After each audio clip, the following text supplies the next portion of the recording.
এই নৌকার মাঝিটাকে কে কে চিনেন বলেন তো? সে তো বিশাল বড় একটা নৌকার মাঝি। আপনারা কি জানেন যে ঢাকা শহরেও নৌকা দিয়ে বেড়ানো যায়? আপনারা কি জানেন ঢাকা শহরেও শাপলা তোলা যায়, আবার শাক তোলা যায়? আমি কিন্তু ভাই জানতাম না, এই প্রথম দেখলাম। আসসালামু আলাইকুম, আপনারা সবাই কেমন আছেন? আশা করি আপনারা সবাই অনেক ভালো আছেন। আলহামদুলিল্লাহ। আপনারা ভিডিওটা দেখলেই বুঝতে পারবেন আমরা কিন্তু অনেক আনন্দ করছি। যাই হোক, ঢাকায় জন্ম থেকে সারা জীবন ঢাকায় থাকলাম, বাকি জীবনটাও ঢাকায় থাকতে হবে। আর ঢাকা শহরে যে এত সুন্দর একটা জায়গা আছে এবং নৌকা দিয়ে ঘোরা যায়, শাপলা তোলা যায়, শাক তোলা যায়, এটা জানতাম না। তবে নিজের চোখে আজকে দেখলাম বা নিজেরা এই জিনিসগুলো উপভোগ করলাম, তাই বুঝতে পারলাম আর কি। আপনারা না আসলে কিন্তু মিস করবেন। একজন বিশাল বড় সেলিব্রিটি, বিশাল বড় সাংঘাতিক, মানে না না সরি, সাংবাদিক, এবং কি সে নাকি বিশাল বড় একজন ইউটিউবার।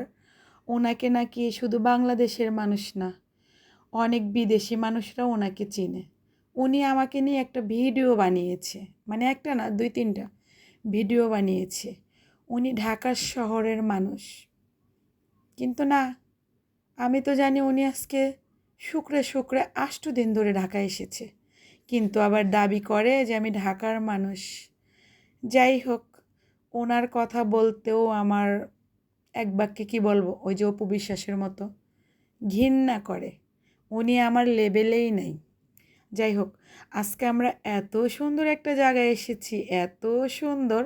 আলহামদুলিল্লাহ, আল্লাহ তাআলার দুনিয়াতে যে এত ভালো ভালো মানে সৌন্দর্য আছে, সেটা না দেখলে বুঝতেই পারবেন না। এই দুনিয়াতে আল্লাহ তাআলা কী দেয় নাই বলেন? সব কিছু আছে, সব, মানে দেখার মতো। যেদিকে তাকাই ওদিকেই শুধু চোখ জুড়িয়ে যায়। আমরা কিন্তু আজকে অনেক সুন্দর একটা জায়গায় ঘুরতে এসেছি। আর আসার পরে দেখেন আমরা কি কি করছি। এখানে অনেকগুলা শাপলা উঠাইছি এবং অনেকগুলা শাক উঠাইছি। আর এই দেখেন 2 মাঝি, এরা কিন্তু অরিজিনাল মাঝি। এদের মানে এরাই নৌকা চালাচ্ছে। আসলে এরাই নৌকা চালায়, আমাদেরকে আজকে ঘুরাইলো। আরে মুরব্বি চাচা কি করলো বলেন তো? চাচা তো নৌকাই চালাইতে পারে না। দেখেন আমরা কিন্তু আবার শাপলা ভাগ ভাগ করছি যে কাকে কি দেব, ভাগ করে নিচ্ছি। এখানে আমি ছিলাম, আমার বোন ছিল, আমার ভাগ্নে এবং আমার ছোট্ট একটা বাবা।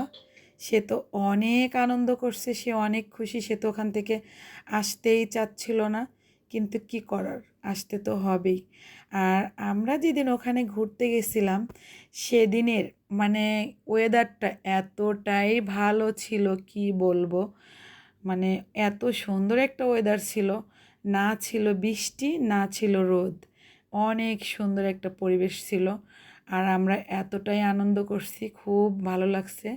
আর এই চাচার নৌকায় আমরা ঘুরছি।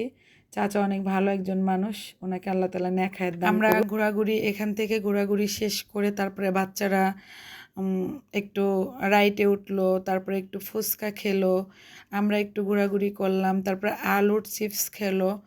খাওয়া দাওয়া শেষ করে তারপরে ভাবতেছিলাম যে বাসায় এখন চলে যাব, কিন্তু না, বাচ্চারা বলতেছে আমরা এখনই যাব না, আমরা আরেকটু ঘুরবো।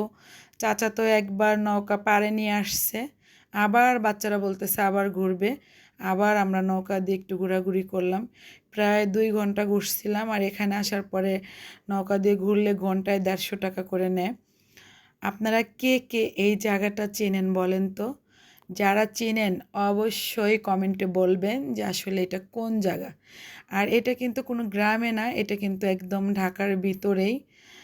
আমরা কিন্তু ঢাকার ভিতরেই গেছিলাম, অনেক সুন্দর একটা জায়গা। তবে আমরা খুবই আনন্দ করছি। আপনারাও আসবেন, আপনারাও ঘুরে যাবেন, দেখবেন অনেক ভালো লাগবে। অনেক দুঃখের মাঝেও, কষ্টের মাঝেও নিজেকে একটু সময় দিতে হয় এবং নিজেকে একটু ভালো রাখতে হয়। ভালো রাখলে সব কিছুই ভালো লাগে। মন ভালো, সব ভালো। শেষ ভালো যার, সব ভালো তার। আমি তো আল্লাহ তাআলার কাছে বলি যে আল্লাহ, জীবনে যত ঝড় তুফান যত কিছুই দিছো না কেন, তবে শেষটা যেন ভালোই হয় ইনশাআল্লাহ। সামনে যা কিছু হবে তা খুব ভালো হবে। আল্লাহর কাছে লাখ লাখ শুকরিয়া আদায় করি আলহামদুলিল্লাহ। আর এখানে অনেকগুলা বাচ্চারা, ওরা তো অনেক মজা করে গোসল করতেছিল এবং ওরা মানে বিল্ডিংয়ের উপর থেকে লাফ দিয়ে দিয়ে পানিতে পড়তেছিল। এগুলা দেখে আমার খুব গ্রামের কথা মনে পড়তেছিল, ছোটোবেলার কথাগুলা। আমরাও এরকম গ্রামে আমার বড় চাচার বাড়িতে বড় একটা আম গাছ ছিল।